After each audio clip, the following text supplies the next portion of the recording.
top producing provinces of rice in the Philippines as of year 2024. Number 1, Nueva Ecija with 1.8 million metric tons. Number 2, Isabela with 1.5 million metric tons. Pangasinan with 1.2 million metric tons. Cagayan with 1.06 million metric tons. Iloilo 0.8 million metric tons. Camarines Sur 0.6 million metric tons.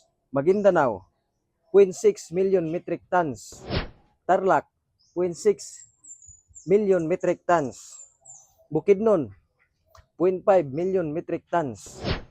North Cotabato 0.48 million metric tons. Palawan 0.45 million metric tons. Leyte 0.44 million metric tons. Negros Occidental 0.43 million metric tons.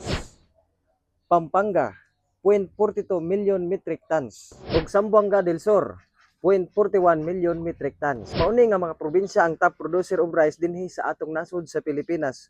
Sunod nga video, ang top producing provinces na pod ang atong i-share by crops. Atangin nyo ang sunod na pod nga video.